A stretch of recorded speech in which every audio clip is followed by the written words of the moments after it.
संत रामपाल जी महाराज एक ऐसे महान संत जिन्होंने अपनी सतभक्ति, तत्व ज्ञान, करुणा और सेवा के बल पर समाज में नई मिसाल कायम की है। संत रामपाल जी महाराज की अगुवाई में उनके सभी सतलोक आश्रमों से समाज कल्याण के अद्भुत कार्यों ने समाज को सुनहरे भविष्य की एक नई उम्मीद दिखाई है। संत रामपाल जी महाराज से नाम दीक्षा लेने के बाद लाखों लोगों की लाइलाज बीमारियां जैसे कैंसर, एड्स आदि ठीक हुई। संत जी के ज्ञान से प्रेरित होकर उनके अनुयायियों ने लाखों यूनिट रक्तदान किया। संत जी ने लाखों बहन बेटियों का दहेज मुक्त विवाह करवाया।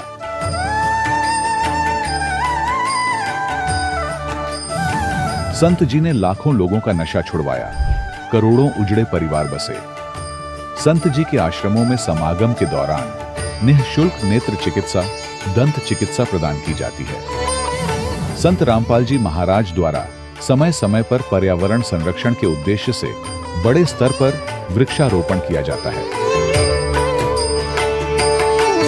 संत जी ने जरूरतमंदों को तत्काल राहत पहुंचाने के लिए एम्बुलेंस सेवा शुरू की। संत जी अपने अनुयायियों को देहदान के लिए प्रेरित करते हैं, जिससे मानवता की सेवा और चिकित्सा क्षेत्र में सुधार हो सके।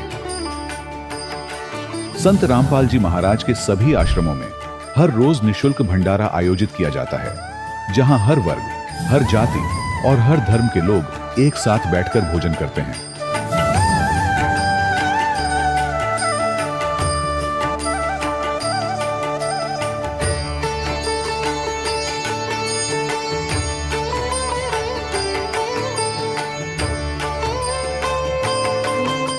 संत रामपाल जी महाराज की अन्नपूर्णा मुहिम ने गरीब और बेसहारा लोगों के जीवन में एक नई ऊर्जा और उम्मीद को जन्म दिया है।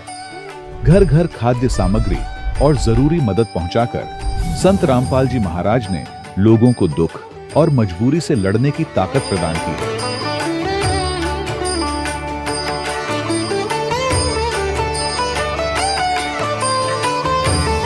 संत रामपाल जी महाराज द्वारा गरीब लोगों के लिए घर बनवाने का अद्भुत कार्य एक ऐसी मिसाल कायम कर रहा है जो सदियों सदियों संत जी की उदारता और दया भावना के तौर पर जाना जाएगा।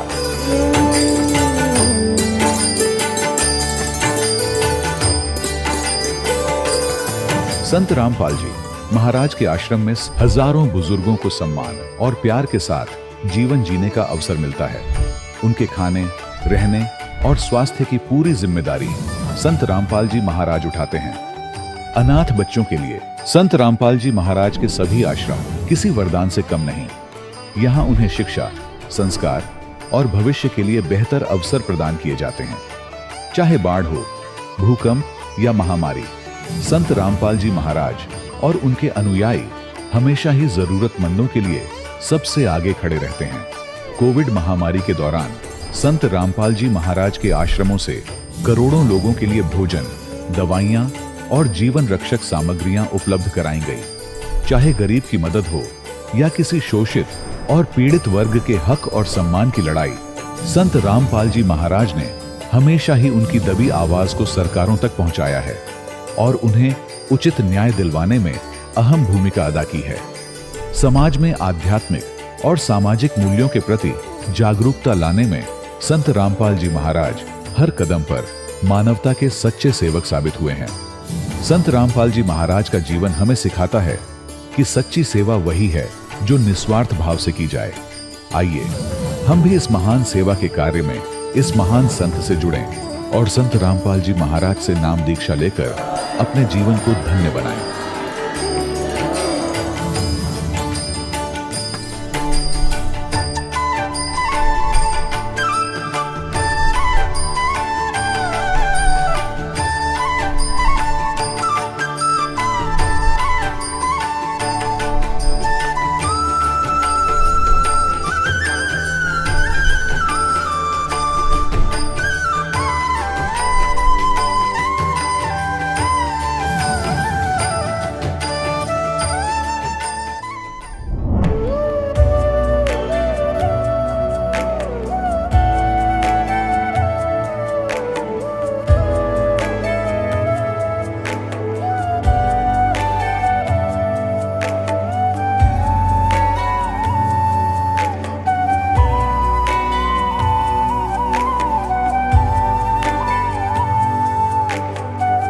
पूर्ण परमात्मा पाप कर्म दंड को भी काट सकता है।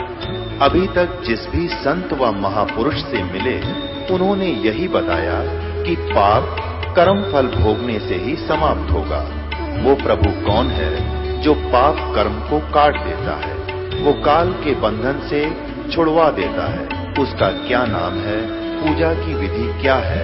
कृपया अवश्य सुनिए जगत गुरु तत्वदर्शी संत रामपाल जी महाराज के अमृत वचन। सत साहिब दर्शकों, यह कहानी है हरियाणा करनाल के रहने वाले कंवरपाल शर्मा जी की, जिन्होंने हिंदू धर्म में प्रचलित सभी भक्ति साधनाएं की और व्रत व तीर्थ यात्राएं भी की, लेकिन इन सब के बावजूद इनके जीवन में दुख दर्द खत्म होने का नाम ही नहीं ले रहा था। दर्शकों, आज कंवरपाल जी मीडिया के सामने बता रहे हैं कि मेरे जीवन में खुशहाली लौट आई है और उसके जिम्मेदार केवल संत रामपाल जी महाराज है। आइए जानते हैं क्यों कंवरपाल जी सभी को संत रामपाल जी महाराज से नाम दीक्षा लेने को कह रहे हैं। आइए सुनते हैं कंवरपाल जी की कहानी, उन्हीं की जुबानी। सर नमस्कार। नमस्कार जी। सर क्या नाम है आपका? मेरा नाम है जी कंवरपाल शर्मा। कंवरपाल जी कहाँ से आए हैं आप? मैं जिला करनाल, गांव स्टोंडी, हरियाणा से हूँ जी। संत रामपाल जी महाराज से नाम दीक्षा लेने से पहले आप क्या भक्ति साधनाएं करते थे? मैं बजरंगबली का भगत था जी, और जन्माष्टमी के व्रत रखता था। कम से कम 20 साल मैंने व्रत रखे जन्माष्टमी के और बजरंगबली जी के मंगलवार के जी। और उसके बाद फिर मैं मतलब कि और भी नवरात्रे के भी व्रत रखता था, 4 धाम की यात्रा पे भी जाता था और मंदिर गुरुद्वारे सब जगह जाता था। अपने खेड़े पितरों को भी पूरी तरीके से मनाता था।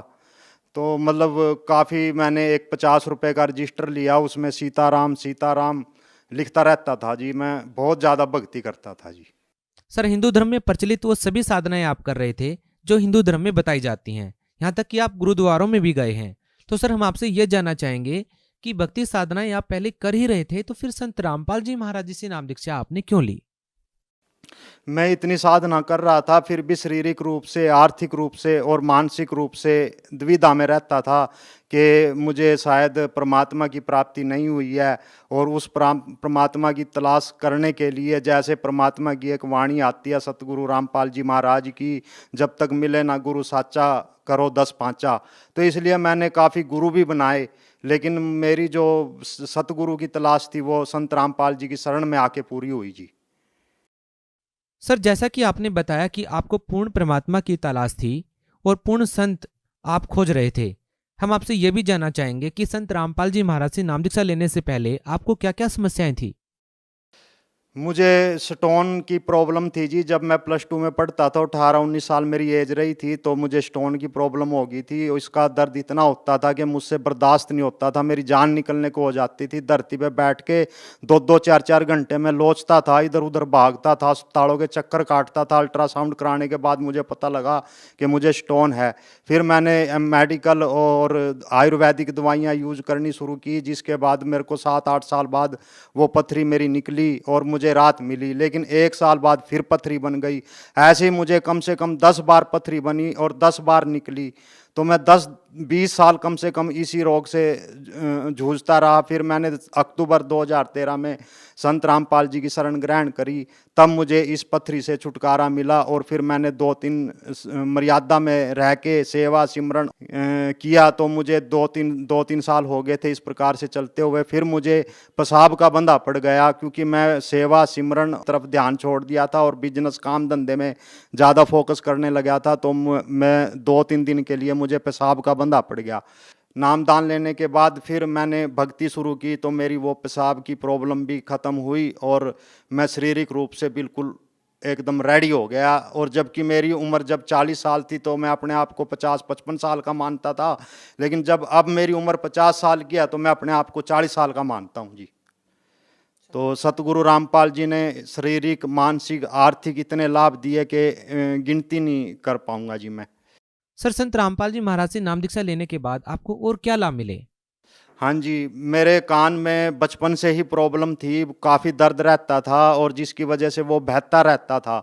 तो मैं डॉक्टरों के पास जाता था तो वो कहते थे जी आपका ऑपरेशन करना पड़ेगा। और मेरे पड़ोस में एक महिला है, उनको भी यही प्रॉब्लम थी, तो उनको ऑपरेशन कराना पड़ा, लेकिन मेरे को परमात्मा ने सिर्फ दवाई खिलाने से ही उसको ठीक कर दिया जी। कौन से संत? सतगुरु रामपाल जी महाराज ने। क्या संत रामपाल जी महाराज से नाम दीक्षा लेने के बाद आपको और कोई लाभ भी मिला? हाँ जी, मेरे को आर्थिक रूप से भी लाभ मिला जी। मैं जो भी काम करता था उसमें ही नुकसान होता था, जो भी काम करता था उसी में नुकसान होता था। फिर मैंने सतगुरु रामपाल जी की शरण ग्रहण करने के बाद फिर मैंने काम करना ही बंद कर दिया और सेवा और अपनी जो कृषि है, जो खेती है, उसको स्टार्ट कर दिया आज। और पिताजी की पेंशन आती है और मतलब कि कृषि कर रहे हैं, तो उससे बढ़िया गुजारा हो रहा है जी। किसी प्रकार की कोई दिक्कत नहीं, कोई परेशानी नहीं। जबकि इससे पहले मैं कमाता काफ़ी था, मैं मैकेनिक था, कलर टीवी, एलसीडी, एलईडी वगैरह की रिपेयरिंग करता था, एसी की, वॉशिंग मशीन की, सब की रिपेयरिंग करता था। मेरी तीनों जेबें नोटों से भरी रहती थी, लेकिन घर में कोई बीमारी आ गई, ये झगड़ा हो गया, वो झगड़ा हो गया, नशा पत्ता करना, उल्टे सीधे काम करने, मतलब पैसा फिर भी लोगों से मांगता ही रहता था, लेकिन गुजारा नहीं होता था जी। लेकिन सतगुरु रामपाल जी की शरण में आने के बाद अब ना तो किसी से मांगना पड़ता, भले किसी को अगर जरूरत है तो दे देते हैं जी, पर मांगते नहीं किसी से। मेरी माता जी तो एक तरीके से जो पारंपरिक आस्था होती है पितरों की, खेड़े की, बूढ़ी माता की, कुल देवी की, इन सब में व्यस्त थी वो। और इसके रहते रहते वो उनकी भी काफ़ी डाउन स्थिति हो गई थी और कम से कम उनका 3-4 महीने से खाना पीना बिल्कुल रुक गया था। तो फिर मैंने उनको परमात्मा का नाम दान दिलाया, तो एकदम वो ऊपर नीचे भी नहीं चढ़ पा रही थी 5-10 सालों से, और वो ऊपर नीचे भी चढ़ने लगी। और जो उसकी पारंपरिक भक्ति कर रही थी वो उसने त्याग दी, और संत रामपाल जी की अब प्रथम मंत्र का वो जाप कर रही है, तो उसको शारीरिक रूप से भी काफ़ी लाभ मिला जी। क्या आप कोई नशा भी करते थे? हाँ जी, नशा मैं अपने घर परिवार से छुप के करता था जी। उनके सामने तो कभी करता नहीं था, तो इसलिए शायद छुप के इसीलिए करता था क्योंकि मुझे एक दिन ये छोड़ना था परमात्मा का ज्ञान समझ के। इसलिए परमात्मा ने मुझे पर्दे में रख दिया ताकि मेरे घर वालों को भी नहीं पता लगा, और मेरा ये नशा पत्ता भी छूट गया पूरी तरीके से परमात्मा सतगुरु रामपाल जी महाराज की शरण ग्रहण करने के बाद। सर, हम आपसे ये जानना चाहेंगे कि संत रामपाल जी महाराज जी से नाम दीक्षा लेने के बाद आपको बहुत सारे लाभ मिले, जबकि संत रामपाल जी महाराज से नाम दीक्षा लेने से पहले भी आप भक्ति साधना कर रहे थे, लेकिन आपको लाभ नहीं मिल रहे थे। तो सर, आप क्या कारण मानते हैं कि संत रामपाल जी महाराज जी से नाम दीक्षा लेने के बाद आपको लाभ मिले, पहले आपको लाभ नहीं मिल रहे थे? इसका क्या कारण मानते हैं? जो हम मतलब कि इससे पहले साधनाएं कर रहे थे वो गीता के अनुसार नहीं थी, शास्त्रों के अनुसार नहीं थी, शास्त्रों के विरुद्ध थी, इसलिए हमें कोई लाभ नहीं हो रहा था। अब जो हम भक्ति कर रहे हैं सतगुरु रामपाल जी की शरण में रह के मर्यादा में, उससे हमें लाभ भी हो रहा है, मानसिक भी, शारीरिक भी और आर्थिक भी। तो इसलिए ये शास्त्र अनुकूल भक्ति है। सर, हिंदुस्तान में बहुत सारे धर्मगुरु हैं, क्या आप मानते हैं कि संत रामपाल जी महाराज के अलावा आप किसी अन्य धर्मगुरु से नाम दीक्षा लेते तो भी आपको लाभ मिल जाते? नहीं, उनसे नाम नहीं मिल सकता क्योंकि वो शास्त्रों अनुकूल भक्ति नहीं करवा रहे। वो अपनी मनमानी ऊपर नीचे वाले जो उनके पहले ऋषि मुनि महात्मा हुए हैं, पंडित हुए हैं, उनके हिसाब से वो मतलब कि ज्ञान दे रहे हैं। जबकि सतगुरु रामपाल जी महाराज शास्त्रों अनुकूल भक्ति करवा रहे हैं मर्यादा में रह के, इसीलिए हमें इससे लाभ हो रहा है, जबकि पहले उनसे नहीं हो सकता। सर, आप भगत समाज को क्या संदेश देना चाहेंगे? इस वर्ल्ड में, इस जगत में, इस पृथ्वी पे केवल सतगुरु रामपाल जी महाराज ही एक ऐसे संत हैं जिनकी शरण ग्रहण करने से हमारे सब दुख दूर हो जाते हैं और हम और जगत के लोगों का भी दुख दूर करवाने लायक बन जाते हैं। इसलिए सतगुरु रामपाल जी महाराज की शरण में आओ और अपना कल्याण करवाओ। जी, बहुत बहुत धन्यवाद। सत साहिब। दर्शकों, अभी आपने सुने संत रामपाल जी महाराज से दीक्षा प्राप्त करके सुखी हुए भक्त के अनुभव। अब देखिए जगत गुरु तत्वदर्शी संत रामपाल जी महाराज के मंगल प्रवचन।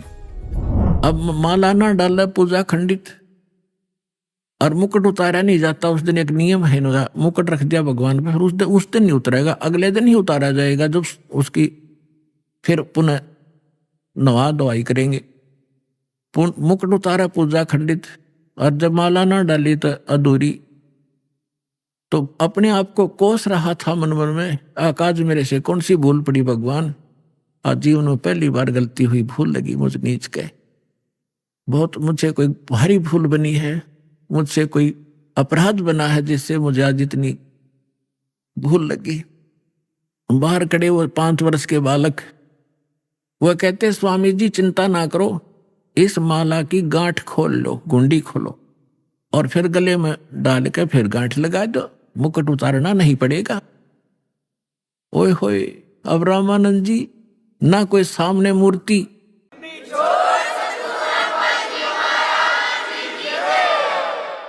अब ना कोई सामने मूर्ति है, मैनू देखेगा झांक का बता दियो पर्दा में के, और मेरे मन की बात इसने पकड़ ली। होए होए,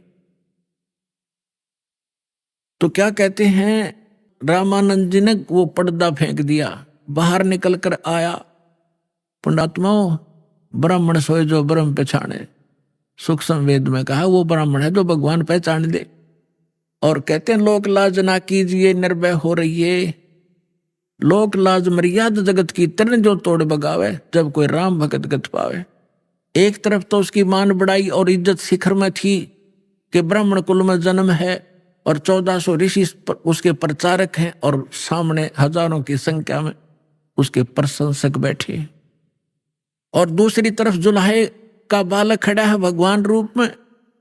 अब इस यहां थी उस भगत की पहचान, लेकिन वो 1 नंबर का भगत थे, सच्चा ब्राह्मण था। उसने संसार को ठोकर मार दी और उस 5 साल के जुल्हे के बालक को सीने से लगा लिया भगवान समझकर। जब उन्होंने परमात्मा को सीने से लगाया तो उनका शरीर ऐसा था जैसे रुई होती है, तेज पुंज का शरीर, ऐसनाविरम शुक्रम कायम। यजुर्वेद अध्याय नंबर 40 के मंत्र नंबर 8 में परमात्मा कबीर जी की यह महिमा स्पष्ट लिखी है कि उसका शरीर है कबीर जी का, लेकिन वो उसमें नाड़ी तंत्र हार्ड चाम वाला नहीं है, तेज पुंज का नूरी शरीर है। अब वो सामने देख रहे थे, कहते हैं बोलत रामानंद जी हम घर बड़ा सुकाले, गरीबदास पूजा करें मुकुट ही जदमाले।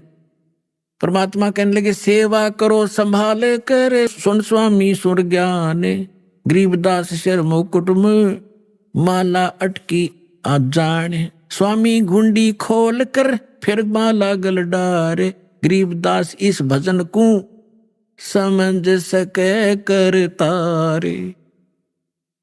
रामानंद जी मान गया कि मेरी इस क्रिया को भगवान बिना कोई जान नहीं सकता, ये सामने सचमुच परमात्मा खड़ा है। डोडी पर्दा दूर कर लीना कंठ लगाए, गरीबदास गुजरी बहुत जब बदन में लाया। कि उस समय सामने भगवान खड़े, एक तरफ सारा समाज जिसमें महिमा का उसका झंडा बंधा हुआ था, तो कहते हैं उसका गिल्ला मन मोथल पुथल तब तेरी हुई, लेकिन सीने से लगा लिया। क्या कहते हैं, मन की पूजा तुम लखी मुकुटमाल परवेश, गरीबदास गत को लखे तेरा कौन वरण कौन भेख। ओए होए, रामानंद 104 साल के ब्राह्मण आंखों में आंसू घेर कर कह डालते हुए कह रहे हैं कि मेरे मन की पूजा तुम लखी, तुमने जान ली। मेरे मुकुट में माला फंस गई, तो डालना चाहा था मुकुट में, कहा उलझ गई थी, तब मालिक ने कहा था इसको खोल के गुंडी फिर गल में डाले। मन की पूजा तुम लखी है मुकुटमाल प्रवेश। रामानंद जी कह रहे हैं, गरीबदास जी बता रहे हैं कि गरीबदास गति कौन लखे, तुझे कैसे पहचाने। हम जीव किस तो वर्ण में यानी दानक जुल्हे शूद्र वर्ण में खड़े हो, और के आपकी वेशभूषा, हम जीव कैसे पहचान सकते परमात्मा। मन की पूजा तुम लखी मुकुटमाल प्रवेश, गरीबदास गति कौन लखे तेरा कौन वर्ण क्या भेख। फिर कहते हैं ये जो दीक्षा तुम दी मान ली मन मोरे, गरीबदास तुम कोमल पुरुष और हमरा बदन कठोरे। अब बुद्ध विद्वान पुरुष थे, समझ गए कि मेरा अहम तोड़ा है, अहंकार टूटे बिना भगवान मिला नहीं। तो कहते हैं ये तो दीक्षा तो मोर दे मान ली मन मोर, आपने जो मुझे शिक्षा दी मेरी अकल ठिकाने आएगी। कि मैं घना ऊपर उठ रहा था, अपने आप को पता नहीं क्या समझ रहा था, और दाता आज आपके सामने मैं फेल हो गया। फिर उन्हें काफी चर्चा होती आपस में, लेकिन परमात्मा ने उनको सब तरफ से फेल कर दिया। परमेश्वर ने जब सारा कुछ हो लिया, रामानंद जी कहने लगे मैं बाप से दो बात ज्ञान की चर्चा और करना चाहता हूं, बैठो करो। तो परमेश्वर ने प्रश्न किया कि आप किसकी भक्ति करते हो स्वामी जी? कि मैं विष्णु का उपासक हूं, वैष्णु संत हूं, शंकर जी की उपासना भी साथ साथ करता हूं। परमात्मा ने कहा कि आप इसकी उपासना से कहां जाओगे? कि स्वर्ग में जाऊंगा बच्चा, वहां देवताओं जैसा मुझे शरीर मिलेगा और वहां बहुत सारे भगवान के दर्शन किया करूंगा, सारी सुख सुविधाएं। परमात्मा बोले वहां कितने दिन रहोगे, वहां कितना समय व्यतीत करोगे? विद्वान पुरुष थे मालूम था, और स्पष्ट उसी समय कह दिया कि जब तक मेरे पुण्य रहेंगे मैं विष्णु लोक के स्वर्ग में रहूंगा। फिर कहां जाओगे? पता नहीं बच्चा, ले मैं बताऊंगा कहां जाओगे। फिर आप गधे बनोगे।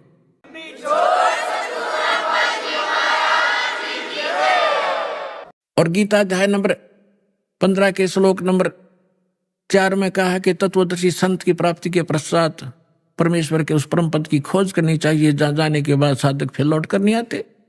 वो साधना मेरे पास है स्वामी जी, लेकिन यो मन इतना दुष्ट है, इतना रंगा हुआ पिछले गलत रंग में, फिर भी अपनी अड़गम सड़गम करके कहता है कि मैं समाधि लगाता हूं, बहुत दूर मेडिटेशन से बहुत ऊंची ऊंचाइयों तक जाता हूं। परमात्मा बोले पहुंचो, कहां तक जाओगे?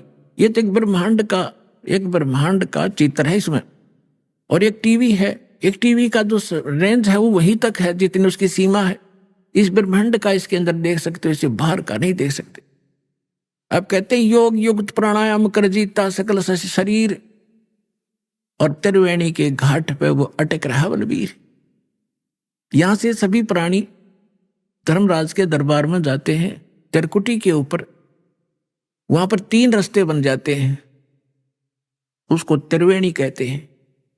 एक लेफ्ट का रास्ता जाता धर्मराज के दरबार में, उससे आगे फिर वो उनके लोकों में जाते हैं जहां जिसने जैसा जाना है। और सामने का ब्रह्मरंध्र कहलाता है जो ऊपर ब्रह्मलोक में जाता है, और राइट साइड का एक शपथपुरी है, खेड़े हैं, उस साइड में जाता है। तो वो सामने वाला रास्ता बंद, और वहां तक ही ये जा सकते हैं, फाइनल रेंज है, जब तक मृत्यु नहीं होगी इससे आगे नहीं जा सकते ये। तो वहां जाकर वो खड़े हो गए रामानंद जी सूक्ष्म यानी समाधि में, और परमात्मा साथ 5 वर्ष के बालक रूप में।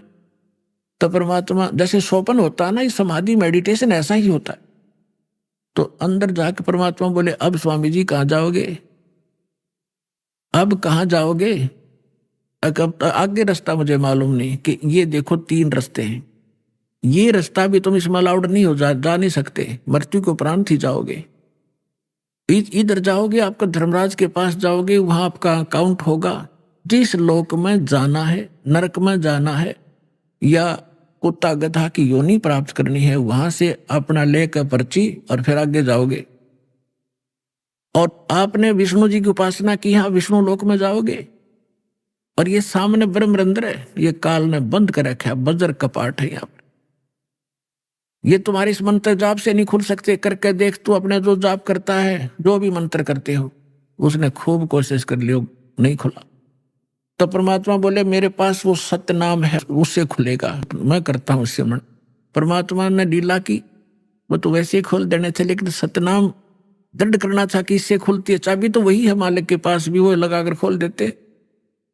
तो परमात्मा ने सतनाम का सुमन करके दिखा, श्वास उश्वास से, जिसमें एक ओम मंत्र है और दूसरा तत्व, जो आपको सतनाम प्राप्त भगत को मालूम है।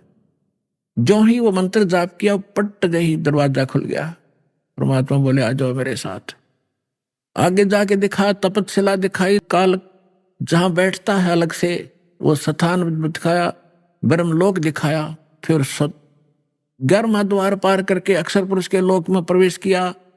फिर 12वां द्वार पार करके सतलोक में प्रवेश किया। जब नीचे से परमात्मा गए थे 5 वर्ष के बालक के रूप में, वहां सिंहासन पर विराजमान भगवान को देखा, जिसके एक रोमकूप में करोड़ सूर्य करोड़ चंद्रमा मिला दे, इतना प्रकाश झलक रहा था। राजा के समान सिंहासन पर विराजमान थे, सिर पे मुकुट, ऊपर छत्र था, वहां पर चंवर रखा था। 5 वर्ष के बालक ने चंवर किया था उस भगवान पर।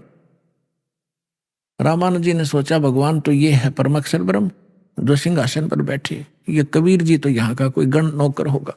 इतने वो तेजो में शरीर खड़ा हुआ, 5 वर्ष के बालक उस सिंहासन पर बैठ गए उछल के, और वो तेजो में जो भगवान नजर आवा था शरीर वाला, वो चमर करे 5 वर्ष के बालक पर। रामानंद जी कभी उसकी तरफ देखे, कभी बालक की तरफ देख रहे थे। इतने वो तेजो में शरीर उस बालक में समा गया। और तब कहा था, ए स्वामी श्रेष्ठा में सृष्टि हमारे तीर, दास गरीब अधर्म सु अवगत सत कबीर।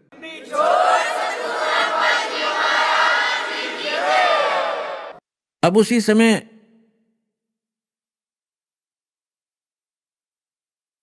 परमात्मा ने कहा कि अब चलो वापस, बस इतना ही काम था। अब जो समाधि खुली, सामने फिर बैठे भगवान उसी रूप में। तब क्या बताते हैं गरीबदास साहिब जी ने बताया कि तहा वहां चिकृत भया देख फजल दरबारे, गरीबदास सिजदा किया हम पाए दीदारे। तुम स्वामी में बाल बुद्धि भरम कर्म कियो नासे, गरीबदास निज ब्रह्म तुम मेरा हो गया दृढ़ विश्वासे। सुन बे सुन से तुम परे उर से हमरे तीरे, दास गरीब सरबंग में तू अवगत पुरुष कबीर। कोट कोट सजदा किए और कोट कोट प्रणाम, गरीबदास अनहद अदर हम परशो तुम धाम। बोलत रामानंद जी सुनो कबीर करतार, गरीबदास सब रूप के तुम ही सर्जनहारे। तुम साहेब तुम संत हो, तुम सतगुर तुम हंस, गरीबदास तेरे रूप बिना और न दूजा अंसे।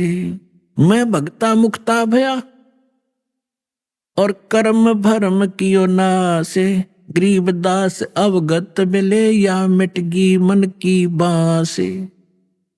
दोहू ठोर है एक तू भया एक से दो, गरीबदास हम कारण तुम आए हो मगजो। होय होय 104 वर्ष का वृद्ध 5 वर्ष की उम्र के धाणक के लड़के के चरणों में गिर गया बालक की तरह कि तुम स्वामी में बाल बुद्धि, आप मेरे मालिक। और मेरा ज्ञान तो आज वेद व्याधि से मैंने पता था, आपके सामने ज्ञान हुआ। तुम स्वामी में बाल बुद्धि, मेरी तो बालक जैसा ज्ञान था आपके ज्ञान के सामने, और मेरा कर्म भरम भय नाश। और गरीबदास जी कह रहे हैं कि रामानंद जी ये बोले, गरीबदास निज ब्रह्म तुम, वास्तव में सही भगवान आप हो, मुझे हो गया दृढ़ विश्वास। तो who is God? Kabir is God. बोलो सतगुरुदेव।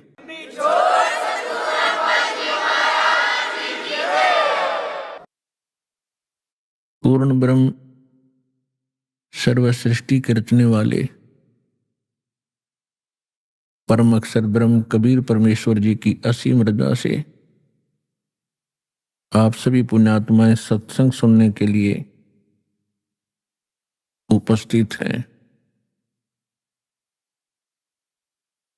जिन पुण्यात्माओं के ऊपर परमात्मा की विशेष रजा होती है,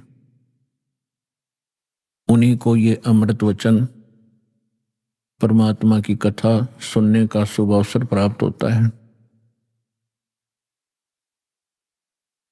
जब तक हम सत्संग के अंदर नहीं आते तो हमें मनुष्य जीवन के मूल उद्देश्य का ज्ञान नहीं होता, और हम जो परंपरागत साधनाएं कर रहे होते हैं या जो दिनचर्या हम पहले पूर्वजों को बुजुर्गों को देखते आए वो कर रहे होते हैं, हम उसी को अंतिम मानकर और अपने मनुष्य जीवन का निर्वाह कर रहे होते हैं।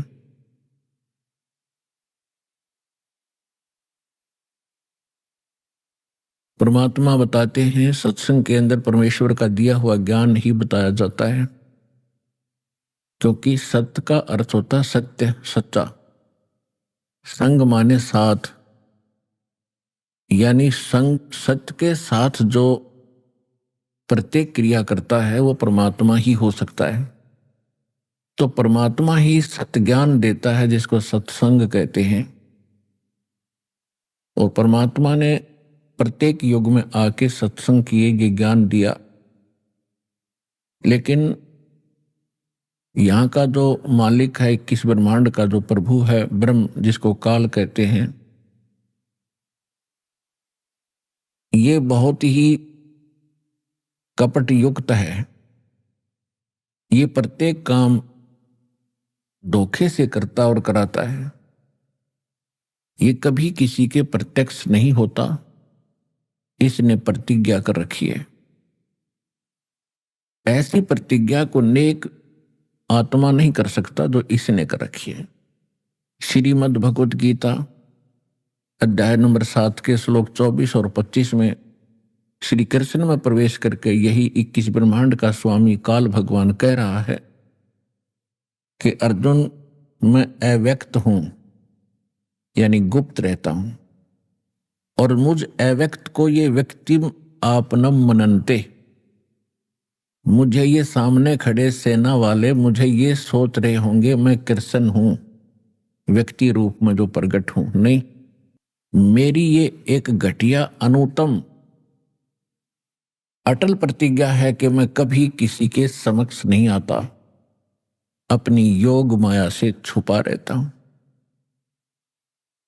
तो ये प्रत्येक काम ऐसे ही कपट युक्त करता है। महाभारत का युद्ध करवा दिया, 18 करोड़ सैनिकों का नाश करवा दिया, श्री कृष्ण के सिर पर भांडा फोड़ दिया कि श्री कृष्ण ने युद्ध करवा दिया ज्ञान देकर। श्री कृष्ण जी तो युद्ध के कति विपरीत थे, पहले भी मना कर रहे थे कि युद्ध ना करो, बुरा हाल होगा तुम्हारा। जब नहीं माने तो इन्होंने यहां तक निर्णय ले लिया था कि मैं युद्ध नहीं करूंगा, हथियार भी नहीं उठाऊंगा, एक पक्ष में मैं होऊंगा, एक पक्ष में मेरी सेना होगी। तो फिर ऐसा नेक व्यक्ति जब अर्जुन मना कर रहा हो और वो कहना लड़ले तेरे दोनों हाथों में लड्डू हैं, श्री कृष्ण नहीं था वो, उसी समय काल प्रवेश कर गया और ये ऐसे जुल्म करता कराता है। अब इसका भांडा फोड़ा कबीर भगवान ने आकर के। परमात्मा ने वैसे चारों युगों में ही इसकी जानकारी दी थी, लेकिन उस समय हम समझण योग्य नहीं थे। तो अब परमेश्वर ने सबसे पहले आपको शिक्षित किया। इस शिक्षा का हमें आनी भी बहुत हुई है। हम बेशक से बनकर बड़े बड़े इंजीनियर बन गए, बड़े बड़े डॉक्टर बन गए और बहुत सी अन्य पोस्ट हमने प्राप्त कर ली, पर मनुष्य जीवन का नाश कर दिया, अनमोल जन्म बर्बाद कर दिया। अहंकार भर गया जन जन के अंदर। और पहले क्या देखा करते, गांव में कितने भी नम्र व्यक्ति होते थे, वर्षा समय पर होती थी, ना होती तो भगवान के गुणगान किया करते थे। हे परमात्मा 2 बूंद डाल दे, तेरे बच्चे भूखे बैठे। अब परमात्मा ने सब सुविधा इसलिए दी कि तुम भक्ति कर सकते हो, और इस सुविधा का हमने दुरुपयोग ज्यादा कर लिया। नाचना, गाना, कोठी बनाना, ब्याह शादी में बकवाद करना, तो ये हम अनमोल जीवन अपना नष्ट कर गए। तो ये काल क्या चाहता है कि इनको सत्य ज्ञान ना हो। ये ऐसे ही मनुष्य जीवन को बकवादों में बर्बाद करके चले जाओ, फिर कुत्ते गधे की योनि में डाल के ये निश्चिंत हो जाता है कि अब लाखों वर्ष ये उठ नहीं सकता, उभर नहीं सकता, धक्के खाता रहेगा। और परमात्मा ये चाहता है कि मनुष्य जीवन जब इसको प्राप्त होता है, ये तभी मुझे पहचान सकता है। चारों युगों में परमात्मा ने स्वयं आकर के सत्संग किए, वो यथार्थ जानकारी दी। सतयुग त्रेता द्वापर में हमने भगवान की एक नहीं सुनी, क्योंकि हमारे पूर्व जन्म के जो संस्कार थे वो अच्छे थे। और इन 3 युगों में अच्छे संस्कारी प्राणियों का ही मनुष्य जीवन होता है, और उनको सुख तो होता है उनके अपने पूर्व जन्म के पुण्य कर्मों से, और वो साधना कुछ भी कर रहे होते हैं तो उनको जो लाभ होता है वो ये सोच बैठते हैं कि हम जो पूजा किसी इष्ट देव की कर रहे हैं और किसी मंत्र से कर रहे हैं, किसी आरती से कर रहे हैं, इनसे हमें लाभ हो रहा है। तो ये धोखा हमें 3 युगों में मार जाता है, भगवान से दूर रखता है।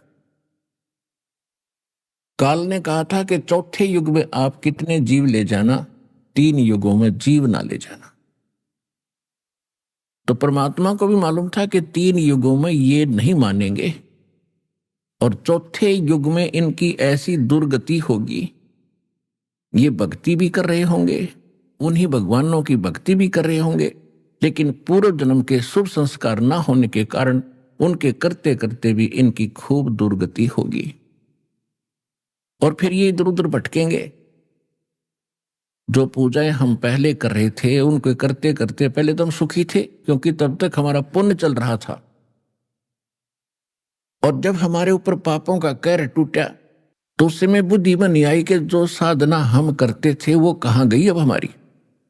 फिर कोई बताता वहां जाइए, कोई बताता वहां झाड़ा लगता है, कोई कहता वहां संत बैठा है, तो वहां भी हम भटके, तो वो होना ही नहीं था।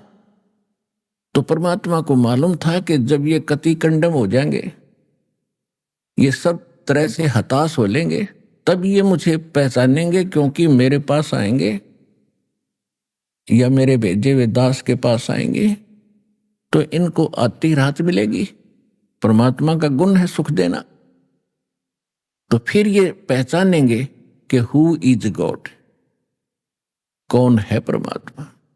तो सत्संग परमात्मा ही करते हैं, और सत्संग में आने से हमें पता चलता है कि हम जो दैनिक क्रियाएं किया करते थे, जो हम दैनिक काम करते थे और जिसको अंतिम मान रहे थे कि बस इतना ही काम है मनुष्य का, बच्चे हो गए, बच्चों को अच्छी शिक्षा या कोई और व्यवसाय ठीक करवा दिया, इनका विवाह कर दिया, अब इनका भगवान संतान दे, बस फिर अब बेशक मर जाए, जीवन मनुष्य का सफल हुआ।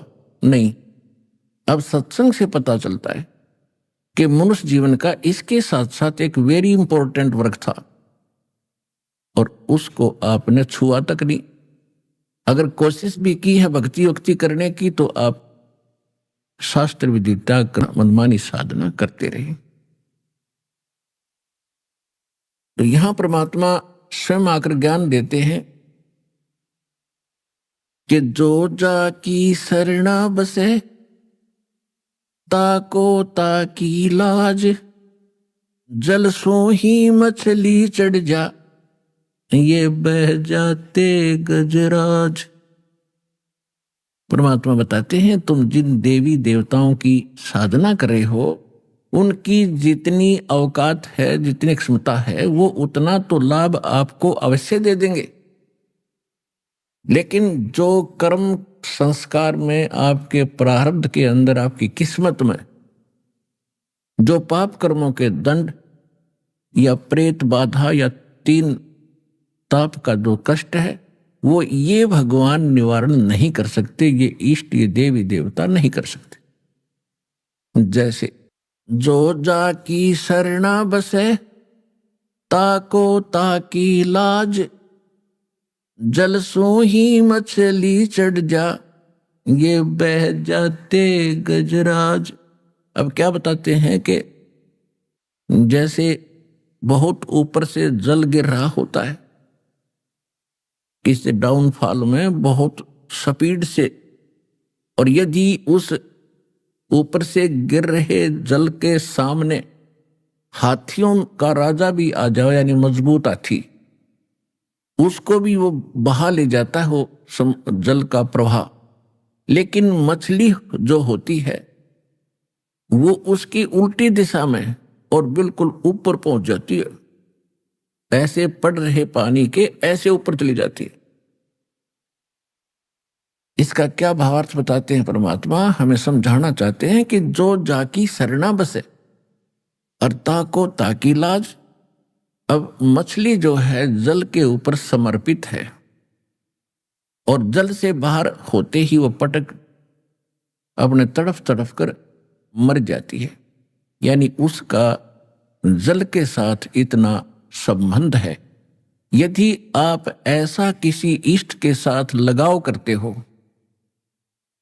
तो वो इष्ट फिर आपको अपनी अक्षमता अनुसार ऐसे लाभ देगा, जैसे मछली को जल ने हरी छोड़ दिया तो कहीं किधर भी जा तेरे को कोई बाधा नहीं होगी। और तुझे नहीं बहाऊंगा। और वहां पर हाथी, मजबूत हाथी भी सामने खड़ा हो जाता है, ताकतवर, उसको भी जल डबो देता है, उसका नाश कर देता है। इसी प्रकार जैसे आपका किसी तहसीलदार से फ्रेंडशिप होगी, दोस्ती हो जाती है, तो तहसीलदार आपको कितना काम कर सकता है। कभी कोई रजिस्ट्री जिंदगी में हुई एक आध उसको कर देगा, लेकिन अकॉर्डिंग टू लॉ ही करेगा।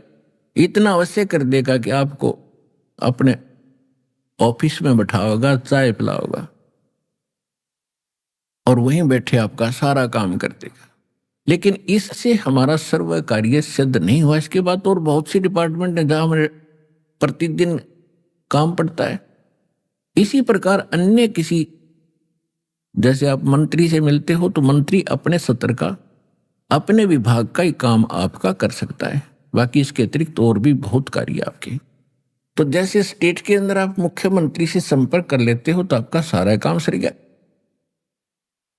फिर कुछ कार्य ऐसे होते हैं जो मुख्यमंत्री भी नहीं कर सकते, तो प्रधानमंत्री यानी वो आपको अपने राज्य में सभी सुविधाएं दे सकता है अपने स्तर की। तो इसी प्रकार हमने इस परमात्मा के ज्ञान को समझना है। जैसे ये देवी देवता, ये तो समझ लो एमएलए एमपी हैं, और इनमें से कुछ सिलेक्टेड देव हैं जो कुछ मंत्री पद प्राप्त हैं, और इनमें से 3 मंत्री विशेष हैं। रजगुण विभाग के ब्रह्मा जी, सतगुण विभाग के विष्णु जी, तमगुण विभाग के शिव जी, ये 3 देवता यहाँ के प्रधान हैं। और इनका जो पिता है ब्रह्म, ज्योत स्वरूपी निरंजन, जिसको काल कहा है संतों ने, ये खुद भी गीता अध्याय नंबर 11 के श्लोक 32 में स्वयं कहता है कि मैं काल हूं, श्री कृष्ण में बोल रहा है। ये इनका पिता, ये एक ब्रह्मांड के अंदर एक मुख्यमंत्री का रोल करता है। जैसे जिस ब्रह्मांड में हम रह रहे हैं, ये कई अरब वर्षों के बाद इसका विनाश होगा। जैसे आपको कई बार बताया है डेफिनेशन कि 70,000 बार ये तमोगुण शिव की मृत्यु हो लेगी, तब एक ब्रह्मांड का विनाश होगा। उसके बाद ये सभी यहाँ इस ब्रह्मांड के अंदर सूर्य, चांद, जितने भी सब विनाश में आ जाएंगे। फिर दूसरे ब्रह्मांड में ले जाता है सभी प्राणियों को, सभी चले जाते हैं वहां। तो वहां फिर उस ब्रह्मांड में फिर ऐसी रचना करता है। तो एक ब्रह्मांड में ये एक मुख्यमंत्री का रोल करता है। इसके बाद फिर दूसरा प्रभु है, 7 संख्य ब्रह्मांड का मालिक है, जिसको गीता अध्याय नंबर 15 के श्लोक 16 में अक्षर पुरुष कहा है। सरपुरुष ये ज्योत स्वरूपी निरंजन है, जो 21 ब्रह्मांड का स्वामी मालिक राम है। और 7 संख्य ब्रह्मांड का स्वामी वो अक्षर पुरुष है, जिसको परब्रह्म भी कहते हैं, यानी नेक्स्ट ब्रह्म से नेक्स्ट ब्रह्म, वो 7 संख्य ब्रह्मांड का स्वामी है। और ये ब्रह्म और इसके अंतर्गत जितने प्राणी, और ये परब्रह्म यानी अक्षर पुरुष 7 संख्य ब्रह्मांड का स्वामी, ये तथा इसके अंतर्गत जितने प्राणी, ये सभी नाशवान हैं।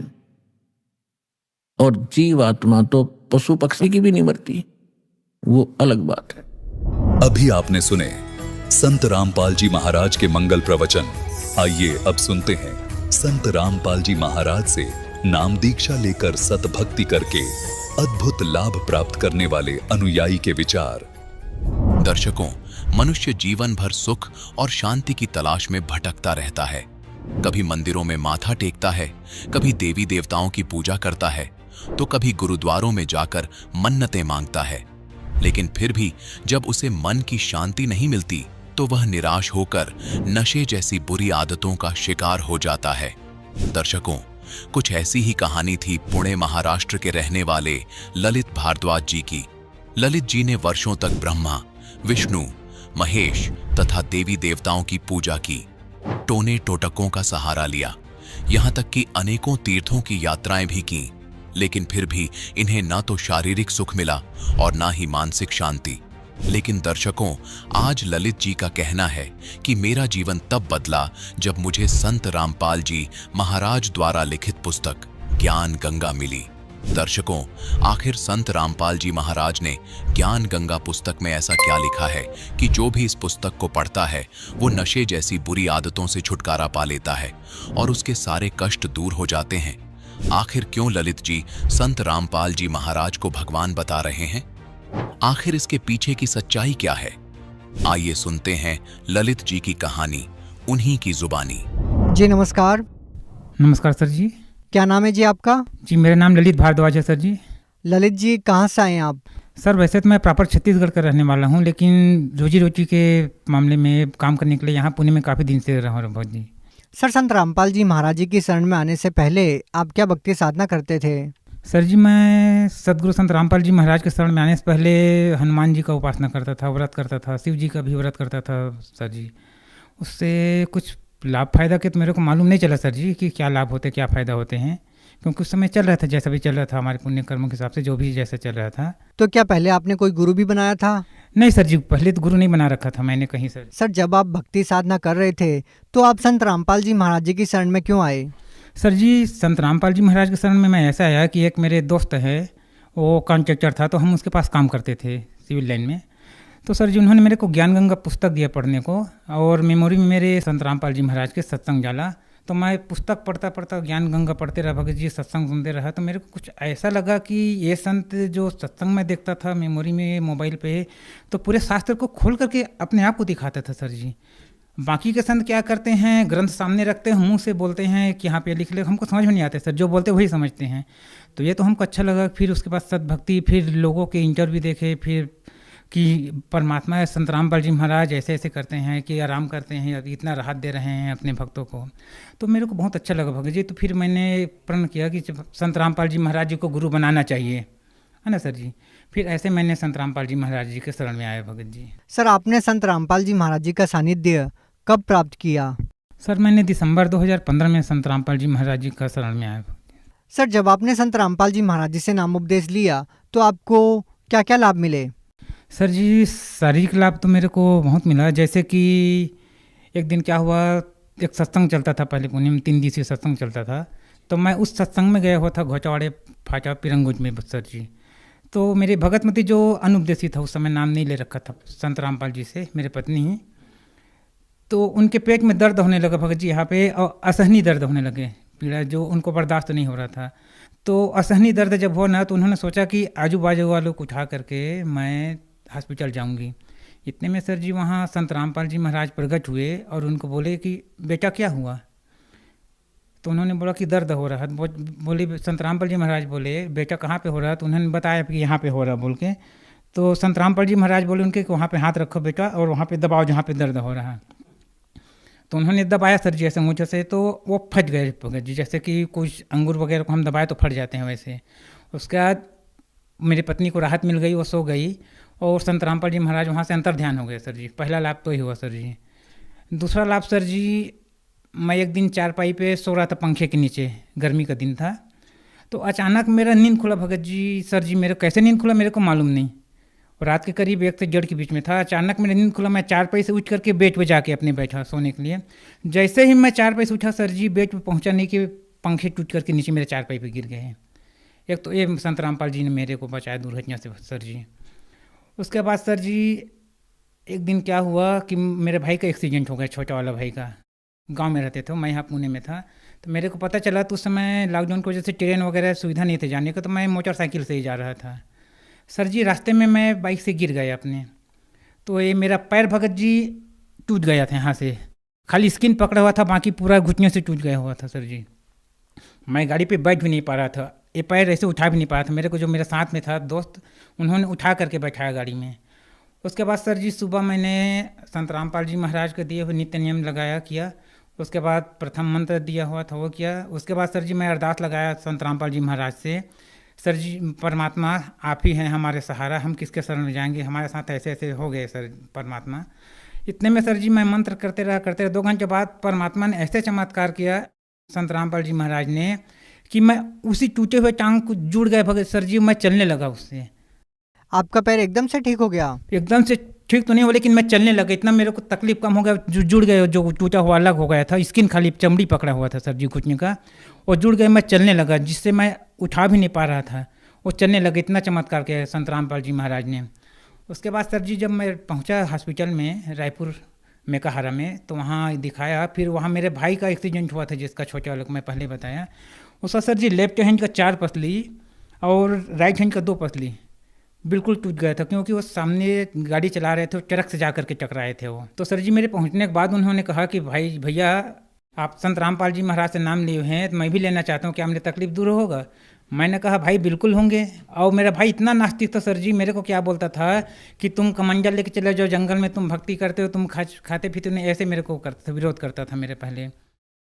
फिर वो बोले कि मैं भी अगर संत रामपाल जी महाराज से दीक्षा लूँ तो क्या आराम हो जाऊँगा? मैंने बोला भाई बिल्कुल हो जाओगे, परमात्मा सबके रक्षा करते हैं संत रामपाल जी महाराज, तो आपका क्यों नहीं करेंगे? उसके लिए आप एक काम करो, संकल्प करो परमात्मा संत रामपाल जी महाराज से। तो उन्होंने संकल्प किया सर जी। फिर कुछ दिन बाद हॉस्पिटल से डिस्चार्ज होके जब घर गए तो उन्होंने 2 दिन बाद नाम लिया सर जी। डॉक्टर ने ऑलरेडी उनको 6 महीना बेड रेस्ट कर दिया था सर जी, कि 6 महीने तुम उठ नहीं सकते हो, कुछ भी कर नहीं सकते हो, बेड पर ही पड़े रहेंगे। उसके बाद सर जी जब संत रामपाल जी महाराज से उपदेश लिया तो 4 दिन बाद मेरा भाई उठ करके चलने लगे सर जी। डॉक्टर्स ने तो 6 महीने का रेस्ट बताया था। जी हाँ सर जी, डॉक्टर ने 6 महीने का रेस्ट बेड रेस्ट बताए थे, लेकिन परमात्मा ऐसे चमत्कार किए सर जी संत रामपाल जी महाराज ने कि 4 दिन में ही वो उठकर चलने लगे घर पर ही। उसके बाद 1 महीने के अंदर सर जी वो अपने फैक्ट्री में वापस, जहाँ रायपुर में काम करते थे जिंदल फैक्ट्री में, जहाँ लोहा को गलाए जाते हैं, वो काम 1 महीने में सर जी ऐसा चमत्कार हुआ को जाके काम करने लगे फैक्ट्री में।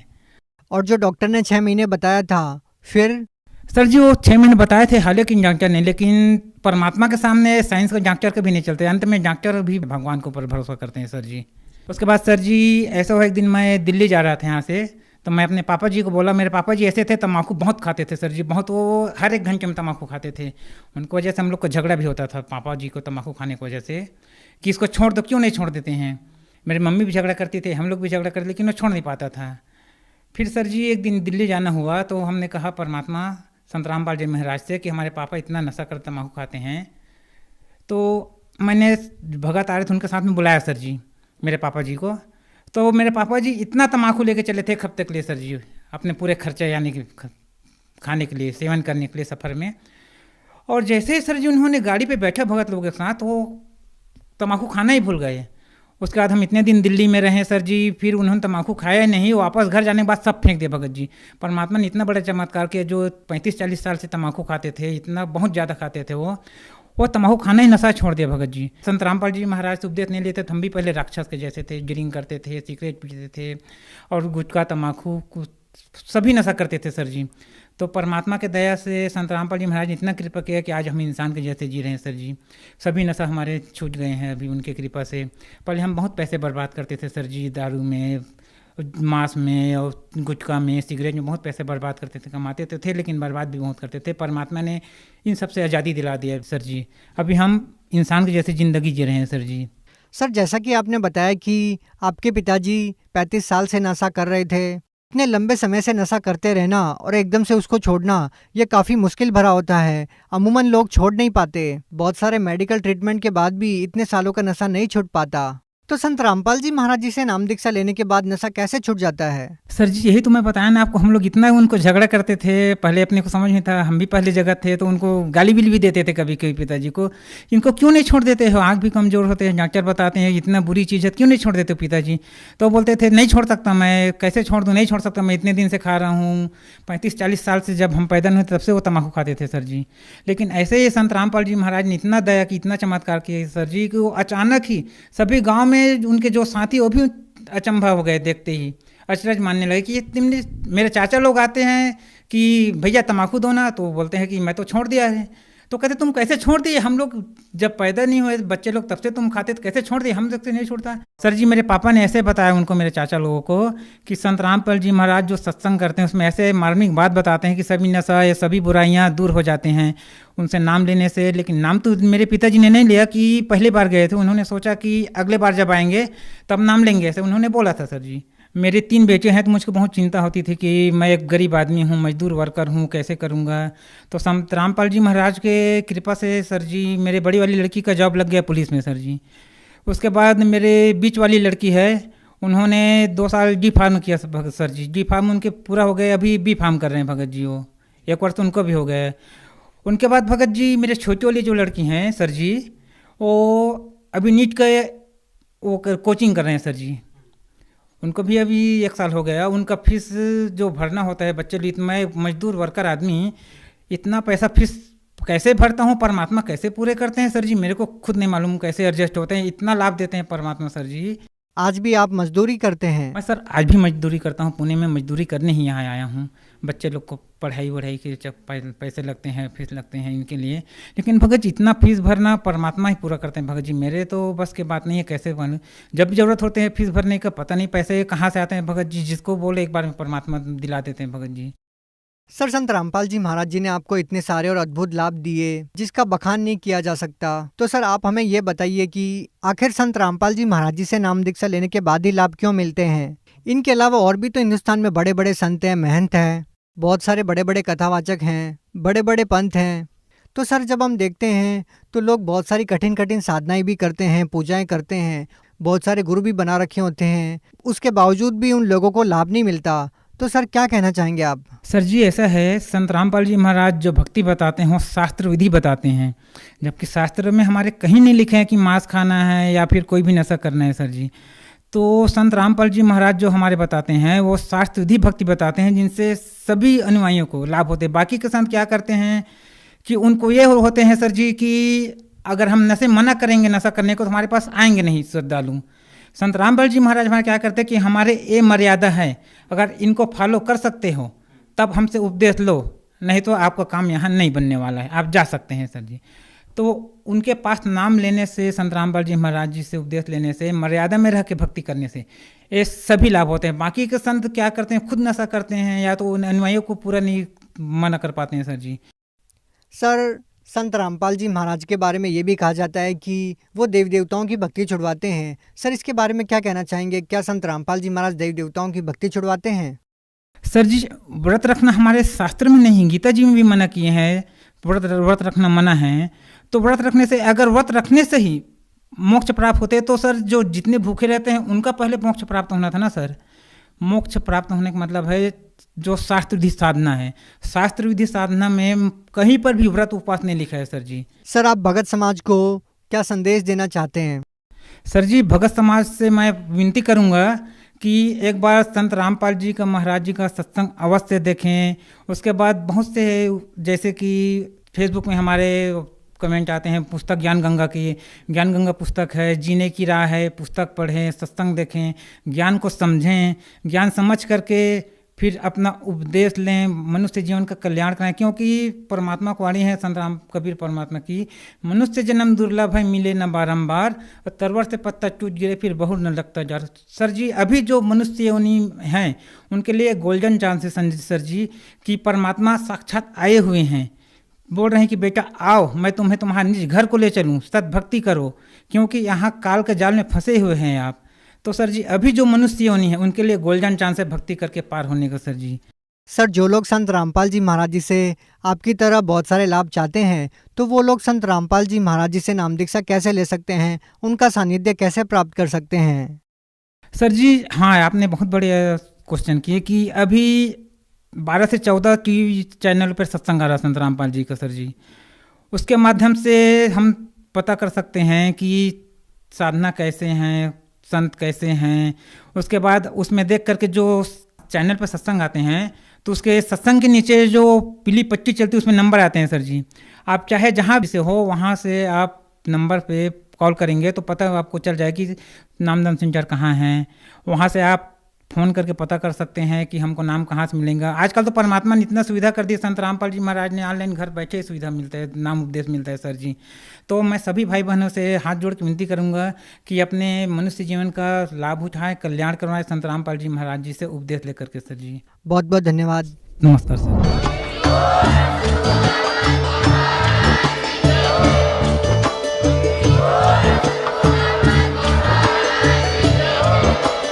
आप सुन रहे थे जगत गुरु तत्वदर्शी संत रामपाल जी महाराज जी के मंगल प्रवचन। अधिक जानकारी के लिए विजिट कीजिए हमारी वेबसाइट www.jagatgururampalji.org।